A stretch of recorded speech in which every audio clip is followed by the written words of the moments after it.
Even today the Lord is going to answer all your prayers. ಇವತ್ತು ಕೂಡ ನಿಮ್ಮ ಎಲ್ಲ ಪ್ರಾರ್ಥನೆಗಳಿಗೆ ದೇವರು ಉತ್ತರಿಸಲಿದ್ದಾನೆ.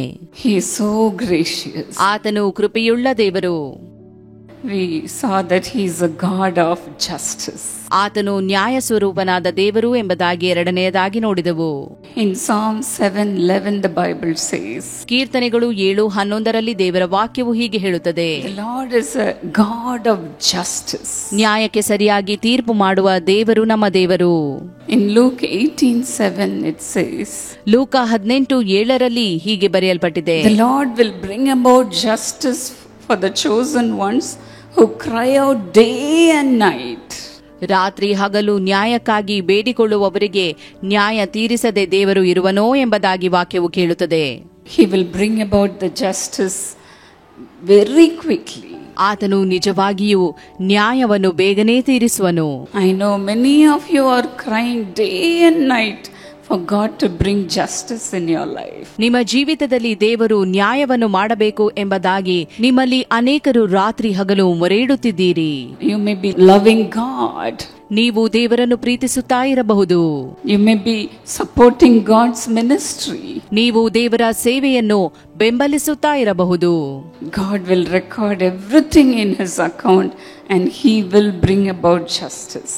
ದೇವರು ತನ್ನ ಲೆಕ್ಕದಲ್ಲಿ ಎಲ್ಲವನ್ನೂ ಬರೆದಿದ್ದಾನೆ ಮತ್ತು ಆತನು ನಿಮ್ಮ ನ್ಯಾಯವನ್ನು ತೀರಿಸುವನು. In 1 Corinthians 15:58 the Bible says, 1 ಕೊರಿಂಥ 15:58 ವಚನದಲ್ಲಿ ವಾಕ್ಯ ಹೇಳುತ್ತದೆ, always give yourselves fully to the work of the Lord. ಕರ್ತನ ಕೆಲಸವನ್ನು ಯಾವಾಗಲೂ ಅತ್ಯಾಸಕ್ತಿಯಿಂದ ಮಾಡಿರಿ ಎಂಬುದಾಗಿ ಬರೆದಿದೆ. Because you know that the labor in the Lord is not in vain. ಯಾಕಂದರೆ ನೀವು ಕರ್ತನ ಸೇವೆಯಲ್ಲಿ ಪಡುವ ಪ್ರಯಾಸವು ನಿಷ್ಫಲವಾಗುವುದಿಲ್ಲ. Don't be weary in doing good, dear friend. ಬೇಸರ ಪಡದೆ ನನ್ನ ಸ್ನೇಹಿತರೆ ಒಳ್ಳೆಯದನ್ನೇ ಮಾಡುವವರಾಗಿರಿ. At the right time you will reap. ಸರಿಯಾದ ಸಮಯದಲ್ಲಿ ನೀವು ಕೊಯ್ಯುವಿರಿ. Keep on doing your good work. ನಿಮ್ಮ ಒಳ್ಳೆಯ ಕಾರ್ಯವನ್ನು ಮಾಡುತ್ತಾ ಇರಿ. Do everything with all might in your hands. ನಿಮ್ಮ ಕೈಗಳಲ್ಲಿ ಎಷ್ಟು ಬಲವಿದೆಯೋ ಅಷ್ಟು ಕೆಲಸವನ್ನು ನೀವು ಮಾಡುತ್ತಾ ಇರಿ. God is not an unjust God to forget the labor of love you are showing towards God and God's people. ದೇವರ ಕಡೆಗೆ ಮತ್ತು ದೇವರ ಮಕ್ಕಳ ಕಡೆಗೆ ನೀವು ತೋರಿಸುವ ಪ್ರೀತಿಯನ್ನು ಮರೆತು ಬಿಡುವುದಕ್ಕೆ ದೇವರು ಅನ್ಯಾಯಸ್ಥನಲ್ಲ. For all the good work you are doing, the Lord will have to bring about justice in your life. ನೀವು ಮಾಡುವ ಎಲ್ಲಾ ಕಾರ್ಯಗಳಿಗೆ ನ್ಯಾಯವನ್ನು ಒದಗಿಸುವ ದೇವರು ನಮ್ಮ ದೇವರಾಗಿದ್ದಾನೆ. ಆತನು ನ್ಯಾಯ ತೀರಿಸುವನು. Your work for the Lord will be rewarded. ನೀವು ಕರ್ತನ ಸೇವೆಯಲ್ಲಿ ಮಾಡಿದ ಕಾರ್ಯವು ಫಲದಾಯಕವಾಗುವುದು. What a good God we have, isn't it? ಎಷ್ಟು ಒಳ್ಳೆಯವನು ನಮ್ಮ ದೇವರು ಆಗಿದ್ದಾನೆ ಅಲ್ಲವೇ? Dear friend, in the very same place where we went through shame, we will have double portion of honor. ಎಲ್ಲಿ ನಾವು ನಾಚಿಕೆಗೆ ಈಡಾಗಿದ್ದೇವೋ ಅಲ್ಲಿಯೇ 2ರಷ್ಟು ಮಾನವನ್ನು ನಮಗೆ ದೇವರು ದಯಪಾಲಿಸಿಕೊಡುವನು. Hallelujah. Hallelujah. The Lord will not forsake his people. ಯೆಹೋವನು ತನ್ನ ಜನರನ್ನು ಬೇಡವೆಂದು ತಳ್ಳಿಬಿಡುವುದಿಲ್ಲ. He will not abandon his heritage. ತನ್ನ ಸ್ವಾಸ್ಥ್ಯವನ್ನು ಕೈಬಿಡುವುದಿಲ್ಲ. In the next verse it says, for justice will return to the righteous. ನ್ಯಾಯ ತೀರ್ಪು ನೀತಿಗೆ ತಿರುಗಿಕೊಳ್ಳುವುದು ಎಂಬುದಾಗಿ ಮುಂದಿನ ವಚನವು ಹೇಳುತ್ತದೆ. And all the upright in heart will follow it. ಯಥಾರ್ಥ ಚಿತ್ತರೆಲ್ಲ ಅದನ್ನೇ ಅನುಸರಿಸುವರು. Justice will return to the righteous. ನೀತಿವಂತರ ಕಡೆಗೆ ನ್ಯಾಯ ತೀರ್ಪು ತಿರುಗಿಕೊಳ್ಳುವುದು. People might have accused you of the things which you did not do even. ನೀವು ಮಾಡದ ಅಪರಾಧಗಳಿಗೆ ನಿಮ್ಮನ್ನು ಹೊಣೆಯಾಗಿ ಜನರು ಮಾಡಿರಬಹುದು. They would have even dragged you to the court. ಇದರಿಂದಾಗಿ ಅವರು ನಿಮ್ಮನ್ನು ಕೋರ್ಟ್ಗೆ ಕೂಡ ಎಳೆದುಕೊಂಡು ಹೋಗಿರಬಹುದು. But then the justice will return to you. ಆದರೆ ನ್ಯಾಯವು ಹಿಂದಿರುಗಿ ನಿಮ್ಮ ಬಳಿಗೆ ಬರುವುದು. Hallelujah. Hallelujah. Praise the Lord. ದೇವರಿಗೆ ಸ್ತೋತ್ರವಾಗಲಿ. I know the Lord will bring about justice to you. ದೇವರು ನಿಮಗೆ ನ್ಯಾಯ ತೀರಿಸುವನು ಎಂಬುದಾಗಿ ನಾನು ಬಲ್ಲೆ. Because he is the God of justice. ಯಾಕಂದರೆ ಆತನು ನ್ಯಾಯ ಮಾಡುವ ದೇವರು. Even today the Lord will turn all your failures into success. ಇಂದು ನಿಮ್ಮ ವಿಫಲತೆಯನ್ನೆಲ್ಲ ಆತನು ಸಫಲತೆಯನ್ನಾಗಿ ಬದಲಾಯಿಸುವ ದೇವರಾಗಿದ್ದಾನೆ. In the very same place you went through shame, you will have double portion of honor. ಯಾವ ಸ್ಥಳದಲ್ಲಿ ನೀವು ನಾಚಿಕೆಗೆ ಈಡಾದಿರೋ ಅಲ್ಲೇ ನಿಮಗೆ 2ರಷ್ಟು ಮಾನವನ್ನು ದೇವರು ದಯಪಾಲಿಸುವನು. The Lord will prepare a table before you in the presence of your enemy. ವೈರಿಗಳ ಮುಂದೆಯೇ ನಿಮಗೆ ಔತಣವನ್ನು ಸಿದ್ಧಪಡಿಸುವನು. Do you believe that? ನೀವು ನಂಬುತ್ತೀರೋ? The Lord has already prepared that for you. ಅದನ್ನು ಈಗಾಗಲೇ ದೇವರು ನಿಮಗಾಗಿ ಸಿದ್ಧ ಮಾಡಿದ್ದಾನೆ. You may not have an advocate in this world. ಈ ಲೋಕದಲ್ಲಿ ನಿಮಗೆ ವಕೀಲರು ಇರಲಿಕ್ಕಿಲ್ಲ. But the Lord is your advocate. ಆದರೆ ದೇವರೇ ನಿಮ್ಮ ವಕೀಲನು. He will fight your case. ನಿಮ್ಮ ಕೇಸ್ಗಾಗಿ ಆತನೇ ವ್ಯಾಜ್ಯ ಮಾಡುವನು.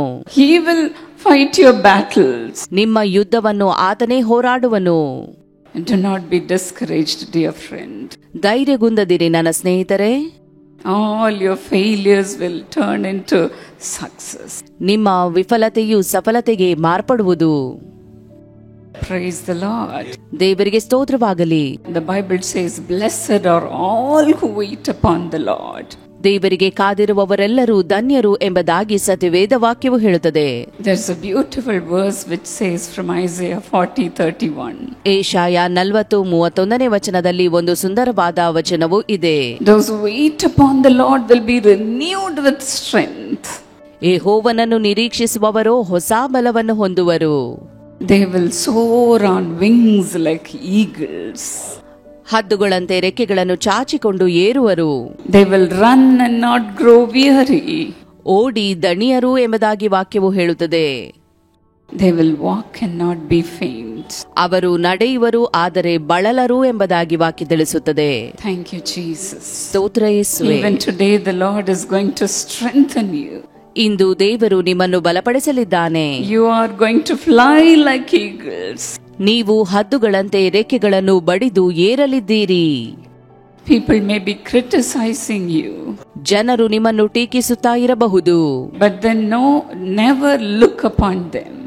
ಆದರೆ ಅವರ ಕಡೆಗೆ ದೃಷ್ಟಿ ಇಡಬೇಡಿರಿ. You just wait upon God. ನೀವು ದೇವರಿಗಾಗಿ ಕಾದಿರಿ. It is God's job to lift you up higher than those people. ಆ ಜನರಿಗಿಂತ ನಿಮ್ಮನ್ನು ಮೇಲಕ್ಕೆತ್ತುವುದು ದೇವರ ಕಾರ್ಯ. Hallelujah. Hallelujah. Fix your eyes upon Jesus. ಯೇಸುವಿನ ಕಡೆಗೆ ನಿಮ್ಮ ದೃಷ್ಟಿ ಇಡರಿ ನನ್ನ ಪ್ರಿಯ ಸ್ನೇಹಿತರೆ. If we look upon the life of the people who are weightlifting, ಭಾರವನ್ನು ಎತ್ತುವ ಜನರನ್ನು ನಾವು ನೋಡುತ್ತೇವೆ. they build the strength and muscle not during the workout but then after their workout. ಅವರು ತಾಲೀಮಿನ ಮೂಲಕ ತಮ್ಮ ಶಕ್ತಿ ಮತ್ತು ಸ್ನಾಯುಗಳನ್ನು ನಿರ್ಮಿಸಿಕೊಳ್ಳುವುದಿಲ್ಲ, ತಾಲೀಮಿನ ನಂತರ ಮಾಡುತ್ತಾರೆ. During the workout the muscles are already being broken down. ತಾಲೀಮಿನ ಸಮಯದಲ್ಲಿ ಅವರ ಸ್ನಾಯುಗಳು ಸಂಪೂರ್ಣವಾಗಿ ಮುರಿಯಲ್ಪಡುತ್ತವೆ. The muscle fibers, they stretch and they are torn down. ಸ್ನಾಯುವಿನ ನಾರುಗಳು ವಿಸ್ತರಿಸಲ್ಪಡುತ್ತವೆ ಮತ್ತು ಹರಿದು ಹೋಗುತ್ತದೆ. And the muscle building happens not during workout but after the workout. ಆದ್ದರಿಂದ ಸ್ನಾಯುಗಳು ನಿರ್ಮಿಸಲ್ಪಡುವುದು ತಾಲೀಮಿನ ಸಮಯದಲ್ಲಿ ಅಲ್ಲ, ತಾಲೀಮಿನ ನಂತರ. To build muscles they have to rest, they say. ಸ್ನಾಯುಗಳನ್ನು ನಿರ್ಮಿಸಬೇಕಾದರೆ ಅವರು ವಿಶ್ರಾಂತಿಯನ್ನು ಪಡೆಯಬೇಕೆಂದು ಹೇಳುತ್ತಾರೆ. Only during their sleep the muscles build up. ಅವರು ನಿದ್ರಿಸುವಾಗ ಸ್ನಾಯುಗಳು ಬೆಳೆಯುತ್ತವೆ. Likewise the same thing happens to the spiritual muscle of us also. ನಮ್ಮ ಆತ್ಮೀಕತೆಯ ಸ್ನಾಯುಗಳು ಕೂಡ ಹೀಗೆಯೇ ನಿರ್ಮಿಸಲ್ಪಡುತ್ತವೆ. Our spiritual muscles doesn't have the strength while we are working out. ನಾವು ತಾಲೀಮು ನಡೆಸುವಾಗ ನಮ್ಮ ಆತ್ಮಿಕ ಸ್ನಾಯುಗಳಿಗೆ ಬಲವಿರುವುದಿಲ್ಲ. But then when we take rest we have the spiritual muscle. ನಾವು ವಿಶ್ರಾಂತಿ ಪಡೆಯುವಾಗ ಆತ್ಮಿಕ ಸ್ನಾಯುಗಳು ಬೆಳೆಯುತ್ತವೆ. while we are going through trials and temptations, our spiritual capacities are challenged. ನಮ್ಮ ಜೀವಿತದಲ್ಲಿ ಕಷ್ಟ ಸಂಕಟಗಳು ಬಂದಾಗ ನಮ್ಮ ಸ್ನಾಯುಗಳು ಸವಾಲುಗಳನ್ನು ಎದುರಿಸುತ್ತವೆ. And that is when we are broken down. ಆ ಸಮಯದಲ್ಲಿಯೇ ನಾವು ಮುರಿಯಲ್ಪಡುತ್ತೇವೆ. But God does not leave us like that. ಆದರೆ ದೇವರು ನಮ್ಮನ್ನು ಹಾಗೆ ಬಿಟ್ಟು ಬಿಡುವುದಿಲ್ಲ. The Lord will not put us down during the stresses of our lives. ನಾವು ಒತ್ತಡದಲ್ಲಿರುವ ಸಮಯದಲ್ಲಿ ದೇವರು ನಮ್ಮನ್ನು ಕೈಬಿಟ್ಟು ಹೋಗುವುದಿಲ್ಲ. But then as we rest in God, our capacity to endure becomes greater. ಆದರೆ ನಾವು ದೇವರಲ್ಲಿ ವಿಶ್ರಾಂತಿಯನ್ನು ಪಡೆಯುವಾಗ ಸಹಿಸಿಕೊಳ್ಳುವ ಸಾಮರ್ಥ್ಯವು ಹೆಚ್ಚುತ್ತದೆ. Make sure to wait upon the Lord. ಆದ್ದರಿಂದ ದೇವರಿಗಾಗಿ ಕಾದಿರಿ. That's what David says in Psalm 62:5. ಕೀರ್ತನೆಗಳು 62:5ನೇ ವಚನದಲ್ಲಿ ದಾವೀದನು ಇದನ್ನೇ ಹೇಳುತ್ತಾನೆ. Find rest, O my soul, in God alone. My hope comes from God. ನನ್ನ ಮನವೇ ದೇವರನ್ನೇ ನಂಬಿ ಶಾಂತವಾಗಿರು, ನನ್ನ ನಿರೀಕ್ಷೆಯು ನೆರವೇರುವುದು ಆತನಿಂದಲೇ. In the next verse, it's so beautiful. ಮುಂದಿನ ವಾಕ್ಯವು ಬಹಳ ಸುಂದರವಾಗಿದೆ. He says there is no risk of failure with God. ದೇವರೊಂದಿಗೆ ವಿಫಲತೆಯ ಭಯವಿಲ್ಲ, ನಾನು ಕದಲುವುದಿಲ್ಲ. So why would I let worry paralyze me even when trouble multiplies around me? ಸಂಕಟಗಳು ಹೆಚ್ಚುತ್ತಾ ನನ್ನನ್ನು ಸುತ್ತುವರಿದರು, ಚಿಂತೆಯು ನನ್ನನ್ನು ಆವರಿಸಿ ಬಲಹೀನನನ್ನಾಗಿ ಮಾಡುವುದಕ್ಕೆ ನಾನು ಯಾಕೆ ಬಿಡಲಿ? He says this to his own soul. ಅವನು ತನ್ನ ಆತ್ಮಕ್ಕೆ ಇದನ್ನು ಹೇಳಿಕೊಳ್ಳುತ್ತಾನೆ. He says, I will not be worried at all. ಅವನು ಹೇಳುತ್ತಾನೆ, ನಾನು ಚಿಂತಿಸುವುದೇ ಇಲ್ಲ. There is no failure in the history of God. ದೇವರ ಇತಿಹಾಸದಲ್ಲಿ ವಿಫಲತೆ ಎಂಬುದು ಇಲ್ಲವೇ ಇಲ್ಲ. When we cry out to God, ನಾವು ದೇವರಿಗೆ ಮೊರೆ ಇಡುವಾಗ, when we look up to God, ನಾವು ದೇವರ ಕಡೆಗೆ ದೃಷ್ಟಿಸುವಾಗ, God gives us the strength to endure the struggle. ಆ ಕಷ್ಟವನ್ನು ಸಹಿಸಿಕೊಳ್ಳಲು ಸಾಮರ್ಥ್ಯವನ್ನು ದೇವರು ದಯಪಾಲಿಸುವನು. He leads us in the path where Jesus went. ಯೇಸು ನಡೆದ ಹಾದಿಯನ್ನು ನಮಗೆ ತೋರಿಸಿಕೊಡುವನು, ನಮ್ಮನ್ನು ನಡೆಸುವನು. Jesus endured the pain when he was going through the cross.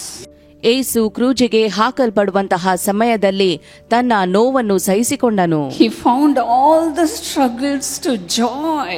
ತನ್ನ ಎಲ್ಲಾ ಸಂಕಟವನ್ನು ಸಂತೋಷವೆಂದು ಎಣಿಸಿದನು. He said, joy is waiting for me.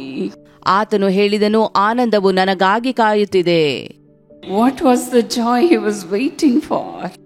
ಆತನು ನಿರೀಕ್ಷಿಸುತ್ತಿರುವ ಈ ಸಂತೋಷ ಯಾವುದು? The joy of seeing the people repenting. ಜನರು ಪಶ್ಚಾತ್ತಾಪದಿಂದ ತಿರುಗಿಕೊಳ್ಳುವುದನ್ನು ನೋಡುವ ಸಂತೋಷ. The Lord endured so much pain on the cross. ಆತನು ಕ್ರೂಜಿಯಲ್ಲಿ ಬಹಳ ನೋವನ್ನು ಸಹಿಸಿಕೊಂಡನು. May the Lord lead you also in the same path, dear friend. ಸ್ನೇಹಿತರೆ, ನಿಮ್ಮನ್ನು ಇದೇ ಮಾರ್ಗದಲ್ಲಿ ದೇವರು ನಡೆಸಲಿ.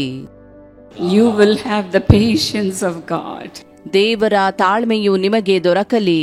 Even today the Lord is going to listen to your prayer. ಇಂದು ಕೂಡ ನಿಮ್ಮ ಪ್ರಾರ್ಥನೆಗಳನ್ನು ದೇವರು ಲಾಲಿಸಲಿದ್ದಾನೆ.